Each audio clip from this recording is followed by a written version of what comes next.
துப்பாக்கி மற்றும் பயங்கர ஆயுதங்களை காட்டி ராமேஸ்வரம் மீனவர்களிடமிருந்து இலங்கை கடற்படையினர் மீன்களை கொள்ளையடித்துச் சென்றனர்.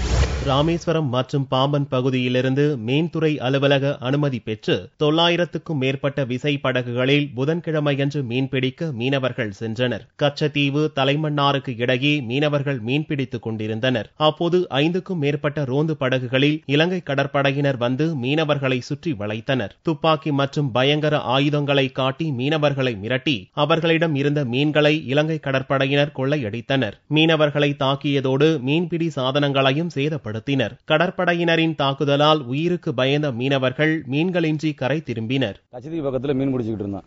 அப்போ ஒரு 4 ஸ்ரீலங்கன் நேவி எங்களை பின்தொடர்ந்து துரத்துனாங்க. நாங்க ஒரு 30-40 போட்டுகளுக்கு மேல இருந்தோம். துரத்தி 3 மணி நேரமா துரத்திக்கிட்டே இருந்தாங்க. துரத்தி சில போட்டுகள்ல வலையை வெட்டி விட்டாங்க. எங்களுக்கு ரால் கேட்டாங்க. ரால் கேட்டு நாங்க ரால் கொடுக்கறதுல எங்க போட்டை முட்டி இந்த அளவுக்கு சேதப்படுத்திட்டாங்க. ஒரு நேவி போச்சுன்னா மறுபடியும் பின்னாடி ஒரு நேவி அவங்களும் ரால் கேட்கறாங்க. இப்படியே செஞ்சுக்கிட்டு இருந்தா என்னதான் பண்றது? இது போக நேவில கத்தி, அருவா, துப்பாக்கி இதெல்லாம் வச்சு எங்களை மிரட்டுறாங்க. மிரட்டி வலையை வாங்க முடியுமா முடியாதா, இல்லட்டா ஸ்ரீலங்கா கொண்டு போயிருவேன், அந்த அளவுக்கு மிரட்டுறாங்க.